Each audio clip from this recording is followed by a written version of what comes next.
I want to give you some insight what you can and you cannot do with imaging in psychiatric and neurologic disorders. And I will present some typical examples. But before I start with that, I want to touch upon a question which is very important to consider for the data and the interpretation data in neuropsychiatric disorders. And this is the question, what is the brain? And particularly, how is it possible that a pure gray objective device like the brain brings something forth as subjective and strange as psychiatric symptoms? In the history of neurology, there have been one predominant view of the brain and a sort of more marginal, which resurfaces in these days. The predominant one was really that the brain is a purely behavioral cognitive reflex apparatus. Basically, you put in a particular stimulus, like this beautiful painting, and that stimulus induces some what we call stimulus-induced or task-evoked activity, like firing rates on the cellular level, action potentials, or on the regional levels, the colorful dots and spots you see in fMRI images, or ERP potentials in EEG. And that basically means, and important, that activity is completely and exclusively associated with the stimulus itself.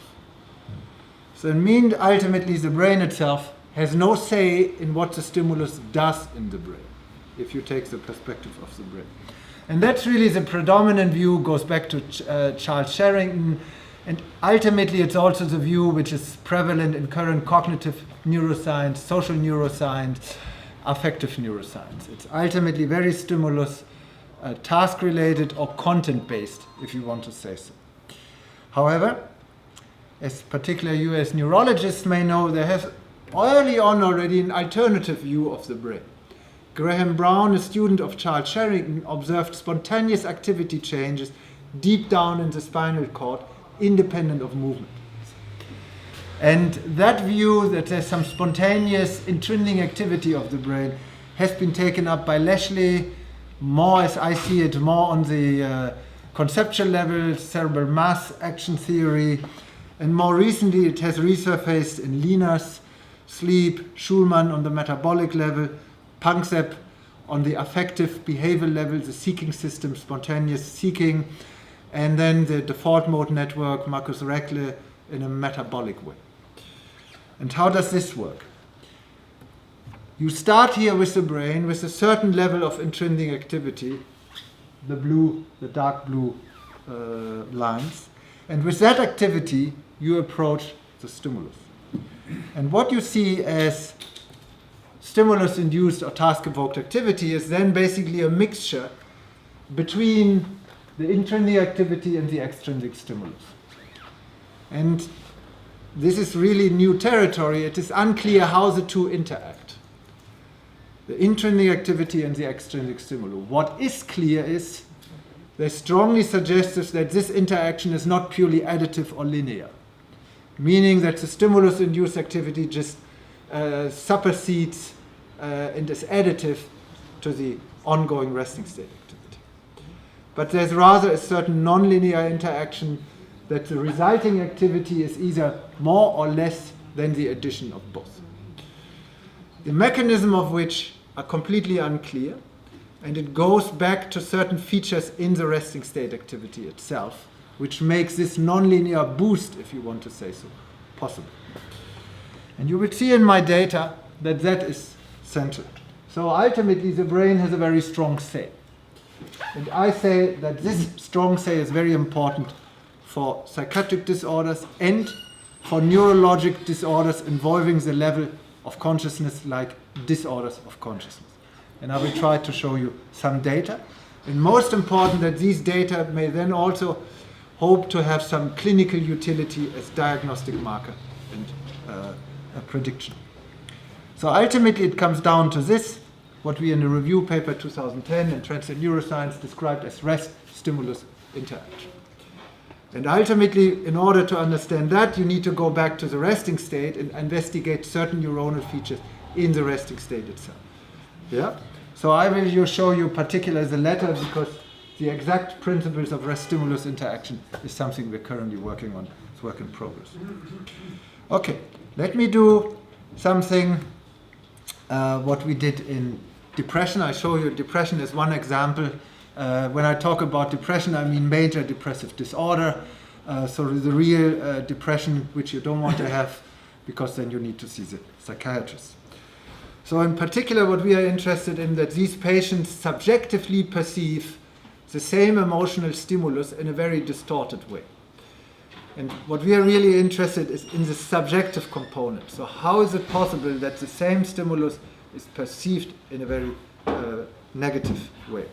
So what we often do is acquire neuronal activity in fMRI correlated with subjective evaluation of the same stimuli, either inside or outside the scanner. Here we did a typical emotional perception paradigm. We had an emotional perception period, and we distinguished that from the judgment period in order to avoid task or cognitive related confounds in the perception.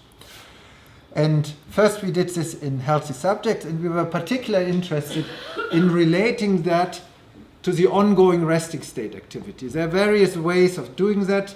One possible way is to compare that against sort of an ongoing resting state, a baseline or fixation cross, as you can call it. And so then you can see that all the activity changes are plotted relative to the baseline or the fixation cross, which somehow comes close to resting state activity. And you can see when we compare this baseline larger all emotional perception, what you can see is particular regions in the midline of the brain, ventral medial prefrontal cortex, posterior cingulate cortex close to the precuneus. And this is a typical pattern which we observe very often. The midline regions, sometimes I'm thinking I'm delusional and see what I want to see, but the data show it over and over. And then what we did then is we plotted the signal changes observed in these regions against the subjective ratings indicated here on the x-axis, the valence. This is nice. This is much better than the modern ones. So here is the subjective ratings, and here is the signal changes acquired in fMRI during the pictures. And what you can see is the following relationship. So probably I have to make myself a little small. The more activity in the ventral medial prefrontal cortex, the more negative the emotional perception. And this is in healthy subjects. So this sets a clear hypothesis for depressed patients, meaning the abnormally negative perception. You would extreme an abnormally high activity in these midline regions. And this is exactly what we tested in yet another study. And indeed, what we observed is, this is a difference-based picture, healthy depressed. You again see these cortical midline regions, perigenial anterior cingulate close to subgenial cingulate, where the deep brain stimulation is done, and the posterior cingulate. And what you see particular here is, I show you this one, you see decreased deactivation in the depressed patients. So because the activity level in these midline regions, particularly in the anterior one, seems to be relatively high, it's the core region of the default mode network, they show predominantly deactivation in fMRI. What that means, we have not much of an idea. I will come back later to that. But what you see in depressed patients, you see significantly lower deactivation. And that ultimately means that their resting state activity level is much higher. So if their resting state activity level is higher, of course the stimulus can only induce a lower degree of absolute deactivation. And this is indeed confirmed by PET studies in depressed patients, that they show abnormally high resting state activity. We did a meta-analysis of animal and human studies, indeed abnormally high resting state activity in these regions. These are the bold curves, as you call them in fMRI, bold curves. You can see these are the healthy subjects, these are the depressed subjects. You can see because there's significantly higher resting state activity. So now you want to know, and this is a central question from my point of view, if we really want to develop diagnostic and therapeutic marker, that you need to understand the mechanisms of the colorful dots and spots you see in these patients. Because ultimately what we see in these patients on an fMRI is purely descriptive, but you need to go into the mechanism to understand some of that. So in one way of line is that you know that all neuronal activity is based on the excitation-inhibition balance. And the excitation-inhibition balance is mainly maintained by GABA and glutamate. So we have a strong line of research in our group that we combine the fMRI with imaging techniques that can model biochemical metabolites of GABA and glutamate, meaning magnetic resonance spectroscopy, and afterwards I show you a PET, positron emission tomography study.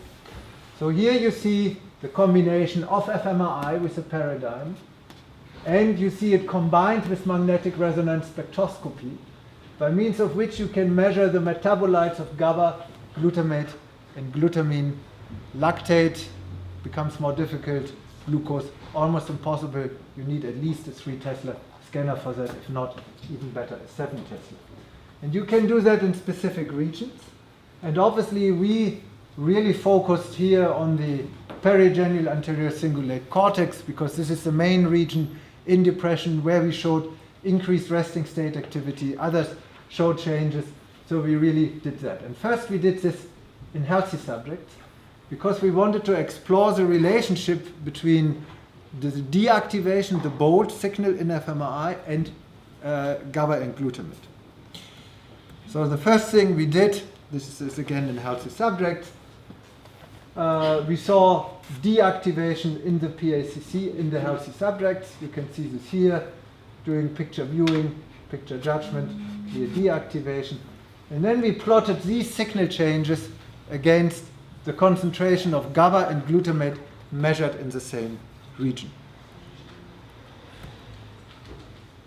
And this is what we got. We did not get any relationship of the deactivation with glutamate, but we did get a strong relationship with GABA. And this was the following one. The higher the GABA concentration, the stronger the deactivation during emotional stimulation. This is what you can see here. Concentration of GABA here. Signal change measured with fMRI here. You see the negative relation, the control, the pure expectancy where we had no deactivation, no significance. Then we did a control region, somatosensory cortex, but we didn't find this. So when you put this biochemically together, you get the following, diagram. This is a very sketchy, highly simplified schema, but it gives you an idea about possible mechanism. And this is important for these disorders. So classically what you see in fMRI, you see a positive bold response, and that has been shown, particularly by the Logothetis group, to be related to neuronal excitation. And neuronal excitation obviously has something to do with glutamate. The negative bold response was always unclear.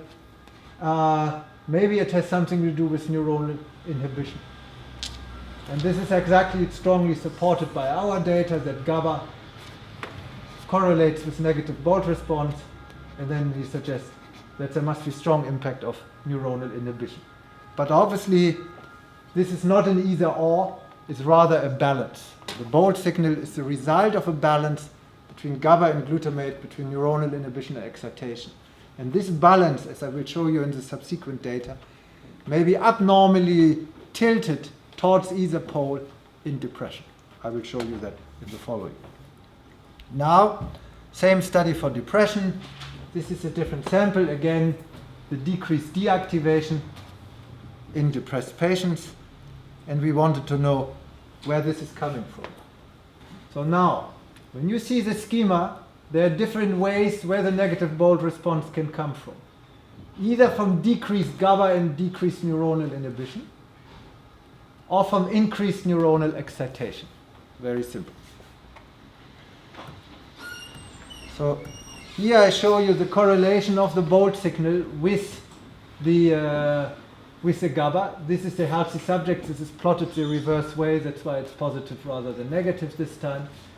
And you see that in healthy subjects, again, you get this correlation. In depressed subjects, you don't get any correlation at all. Meaning that the GABA modulates abnormally low negative, no longer modulates, this is to be underlined, abnormally low negative board response in depression, the deactivation. And despite the fact that the concentration of GABA was normal, so it really must be some kind of decoupling between the GABA and the board response. And we did the same for the glutamate. In the healthy subjects, no correlation as before. And in the depressed subjects, you get an abnormal correlation. Meaning, glutamate abnormally modulates the abnormally low deactivation in depression in this PACC. When you put this in the schema together, first thing, the linkage to GABA and neuronal inhibition seems to be disrupted in depression. And you have an abnormal modulation by glutamate. And why is this so? So first, this is clinically very much in accordance with data that ketamine, as an NMDA receptor/glutamate antagonist, has a high immediate therapeutic efficacy in monopolar depressed patients. And I know that you use it also for Parkinson's disease. It's quite dramatic effects, and that it may block this abnormal glutamatergic excitation. Then the question is, where does this come from? And there are some, you know that glutamate is very excitotoxic, and that glutamate is therefore immediately taken up by certain reuptake enzymes, SCL90, from the synaptic cleft back into the cell, where it undergoes the shuttling. And these reuptake enzymes indeed have been shown to be reduced the genetic expression of this in depression.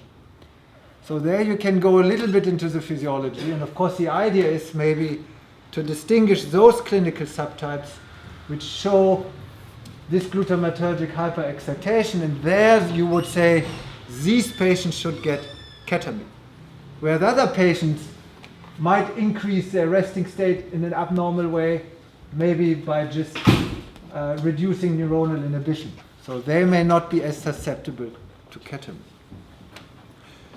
Okay. Then the other thing, further what we observed, that particularly the glutamine was reduced in those patients with high depressive scores, whereas the level of glutamate was normal. And that is indeed very interesting because, as you may know, that the glutamate is shuttled between the neuronal cells and the glial cells. And it is converted into glutamine, and for that there's a particular enzyme, glutamate synthetase, in charge. So the conversion from glutamate to glutamine is mediated by this enzyme. And if you have decreased glutamine and normal level of glutamate, you would assume that the level of the enzyme is reduced. And that indeed is supported by postmortem studies. So what you can see, you can go a little bit into the details of the mechanism, of the biochemical mechanism, with the hope that that then can guide some of your treatment decision, like whether you do a predominantly glutamatergic track of treatment or a particular GABAergic or serotonergic, that both are strongly intertwined line of treatment. Another example how to investigate GABA is PET, positron emission tomography, particular flumazenil. PET, flumazenil, is a standard ligand which goes to the GABA A, more specifically to the benzodiazepine binding site of the GABA A receptors. So here we did a study, again first in healthy subjects, where we investigated particular intro and extroceptive awareness. As you know, that depressed patients are completely focused inward. They are focused on their own mental contents, their ruminations, and or their own bodily or somatic functions and contents. whereas they're completely detached from the external contents of the environment. They cannot connect to contents outside in the environment, be it their spouse or other things. So what we investigated in this study is the combined PET fMRI study, that in fMRI we applied a paradigm for either internal awareness, like the own heartbeat, subjects had to count their own heartbeat, or external awareness towards a tone. I know this is very simple, but it tests how you can redirect your attention and your awareness from internal and external contents. And you assume that clinically what you see in depressed patients, that they focus abnormally on internal content, be they somatic or mental, at the expense of external content. Because, as you know, nothing comes for free. So what we analyzed in fMRI is this pure perception period, and here is the judgment period where they had to indicate how many heartbeats or how many tones they heard. And then we did the same in the same subjects. We did PET. Again, we did the analysis of the signal changes during exteroceptive awareness, the tone, and interoceptive awareness, the heartbeat. And you see there's no significant signal change, against in reference to baseline. That's why we have these negative signal changes. And this is the comparison. And again, interestingly, you see again these midline regions, same regions, you already know them very well. And you see that in both regions there's no significant difference in the degree of signal change. And then we extracted from exactly these regions the binding potential for the GABA A of the flumazenil for the GABA A receptor. Basically, it's the GABA A receptor density in these regions, and plotted that against the signal changes obtained in fMRI. And what you can see, this was quite a surprise for us. The blue are the exteroceptive signal changes plotted against the GABA A receptors here in the precuneus. And the red ones are the interoceptive signal changes, the heartbeat signal changes, plotted against the GABA A receptors. And you see a correlation only for the exteroceptive, but not for the interoceptive signal changes. And that means that maybe the GABA A receptors specifically mediate exteroceptive related signal changes rather than interoceptive related signal changes. And this is particularly relevant because we had no difference between the two types of signal changes. So that difference in the GABAergic modulation cannot come from the degree of the differences in the signal changes. And clinically, this is very relevant. So everybody of you who saw an acute anxiety patient or an acute depressed patient completely focused on the own somatic symptoms, like the own heartbeat, or the heart is pounding, or panic attacks. You give them lorazepam, and suddenly lorazepam is a GABAergic substance, and suddenly all that decreases, and the extreme awareness on the own inner mental contents ceases, and they can more focus on external contents. So this might be also a further mechanism. We do now the same study in depressed patients, and obviously we expect that maybe the interoceptive contents are mediated by GABA rather than the exteroceptive contents. But this is an ongoing study which we do. But here you see that here's the same for the other region, for the PACC. This is a summary of the results. So the question is ultimately that you see that the resting state activity is somehow related by the GABA glutamatergic balance and by the receptors. And obviously this is nothing is easy. The picture is much more complex. You can see different kinds of receptors, AMPA, NMDA, GABA. Here you can do the GABA, the PET receptor imaging.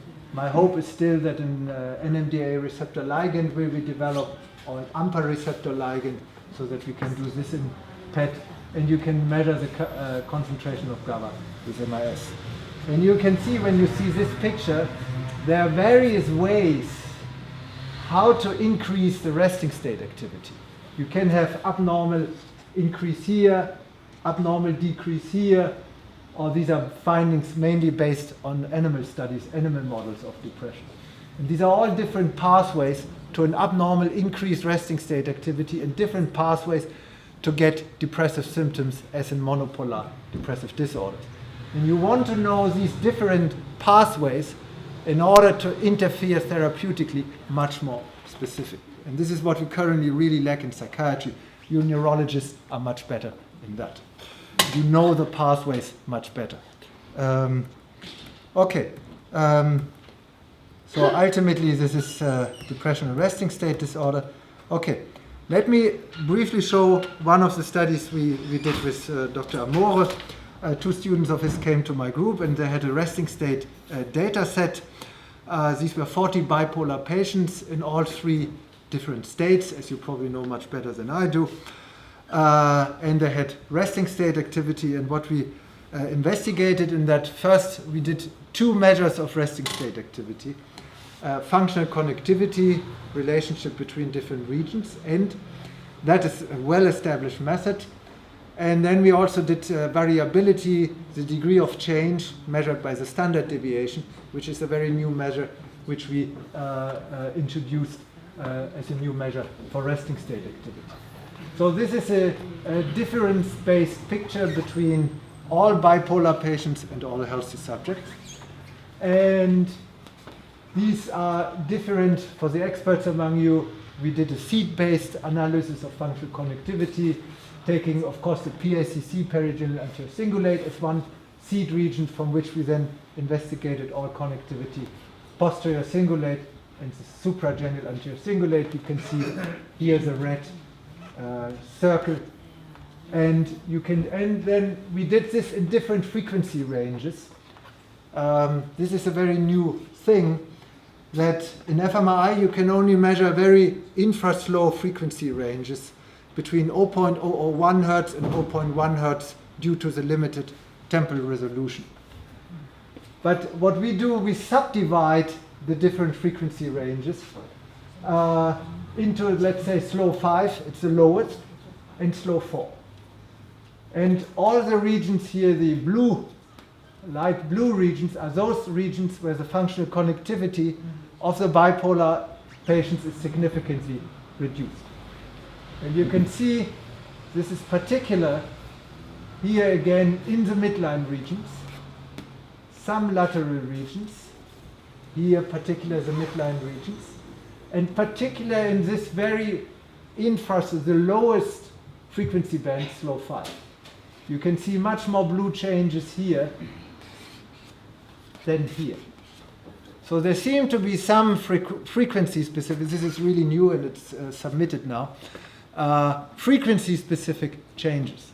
And that of course makes it more likely to use that later as a possible diagnostic marker, because then you may hope that, let's say, in the different stages they might have deficits in different frequency bands. But for that is for future investigation. And what you also can see when you take the PACC as seed region, you see the strongest deficit. It's really that from here the anterior cortical midline region seem to be deficient in these patients. From here you don't see as much, here you don't see as much either. So it's really here. So that provides you with some idea. What we then investigated, the variability of the signal changes in the resting state. To our surprise, we did not find any significant difference in the variability between the 2 groups. But what we found that the variability was coupled to the functional connectivity in the healthy subjects. So we investigated the functional connectivity from PACC to other midline regions and correlated that with the variability in the target regions. And in healthy subjects, you always find a very nice correlation.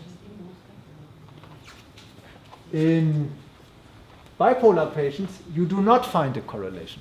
And that cannot be due to the difference in variability, because there was no difference in variability. So we interpret this finding Okay, here. So the idea here is, this is summarized. You have the PACC, anterior cortical midline regions. There is a certain activity and variability in that signal. This is indicated by this one. And it has functional connectivity to the SACC, for instance, and to the PCC. Supragenual anterior cingulate, posterior cingulate cortex. Salience network, posterior default mode network. And that functional connectivity is related to the variability in the target region. The interpretation is here that that is the information transfer.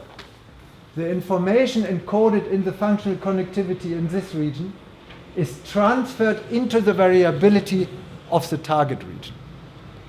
So meaning the information stored in the variability of this region can be transferred via the functional connectivity into the variability of this region. Very simple. Communication, and somehow it resonates with the other person. In bipolar patients, you don't have this resonance with the other person. You have the feeling you don't understand that other person. You have no idea what that person is thinking and how it reacts to what you say. This is the case in this one. You have a reduced functional connectivity indicated here by the smaller arrows when compared to here. And then you have no correlation of that functional connectivity with the variability of the target region anymore.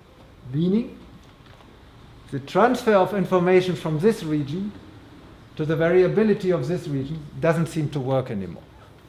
So to further confirm this hypothesis on information transfer, now we investigate the entropy and the specific transfer entropy in these regions.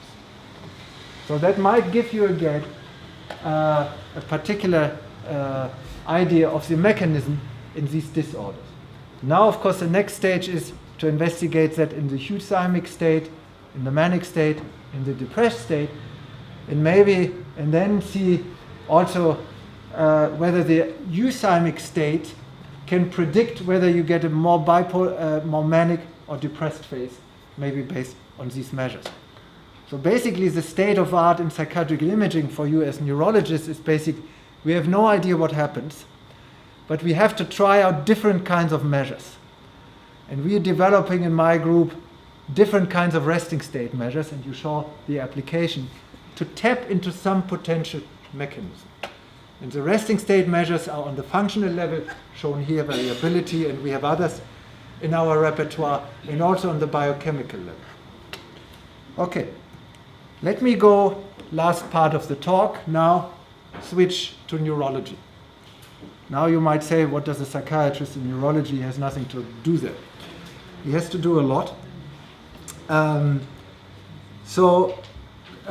You know the disorders of consciousness, you know vegetative state, you know a very famous patient, current in vegetative state, Michael Schumacher. I'm sure you know him from Ferrari, I know him from Germany. And usually in the clinic of consciousness, you have two different dimensions. The contents of consciousness, which are, for instance, disturbed in particular lesions patients. If you have a right parietal lesions, you don't have your right part of the body as a content of consciousness anymore. And then you have the level of consciousness, which describes the level of arousal or awakeness. And I plotted here too, you can see the healthy subjects in REM sleep have a low level of consciousness, but the contents, like in dreams, are still available. If you're in non-REM sleep, you have a low level of consciousness and a low degree of context. So we were now interested in, Dr. Amore indicated that these cortical midline regions also seem to be involved in processing of self-related or personally relevant information. For instance, for you, a picture of Genova has a high degree of personal relevance because you live here. If in contrast I show you a picture of minus 30 degrees snowstorm in Ottawa, I'm sure this has not a high degree of personal relevance. But for me, it is the other way around because I have to survive in minus 30 degrees. So I'm happy that I'm here now. So we were interested in questioning the relationship between self and consciousness, which is also a philosophical issue. I don't want to go into that. But it may be clinically also relevant. So what we presented, the own name of the subject to patients in vegetative state and see whether they could elicit some activity change. And indeed, as shown here, you can see that all patients elicited some activity during the own name, though reduced when compared to healthy subjects, in response particularly again in the midline regions and particularly in the supragenyal anterior cingulate, which has a long history of being associated with consciousness. Even more interesting, that the degree of signal change during the own name, plotted on the x-axis, predicted the degree of consciousness. So there have been other studies which use cognitive stimuli, Adrian Owen, tennis imagination or house navigation imagery. They never found a correlation with consciousness. So it really seems to be that the own name, this personally relevant information, seems to tap into something which is relevant for consciousness. So that was a very interesting finding, which we then tried to further elaborate in a subsequent study. This was done in China. In particular, we were interested now in the relationship of the resting state to the task-related activity during the own name and to the degree of consciousness. Yeah. So, of course, the idea behind maybe we can use the resting state as a predictor of possible therapeutic recovery. That's ultimately the idea. And our results of the correlation of the personally relevant stimuli, like the own name, correlating with consciousness, may provide a first hint into that direction. So first, what we investigated in these subjects, again, the group of vegetative patients, which was just published. So we investigated again the functional connectivity. And you could see that there are clear differences in the midline regions between vegetative patients and healthy subjects. Again, anterior and posterior cortical midline regions. I see these regions so often that I sometimes think that I'm delusional, but I think I have still enough validation by external reality. Then what we did is the variability of the neuronal signal in the resting state. This is the amplitude of low frequency fluctuation, basically measures the standard deviation. And you could see again, here we did the different frequency bands. You could see particular strong deficits in the very low, in the lowest frequency bands, flow 5, in the midline region. So there's decreased change. There is not enough change. There's basically not, if you want to say so, not enough chatter in the neuronal activity. Yeah, it's more silent. Yeah. And you see the frequency-specific changes here, particularly in slow 5. And then we did, again, a paradigm,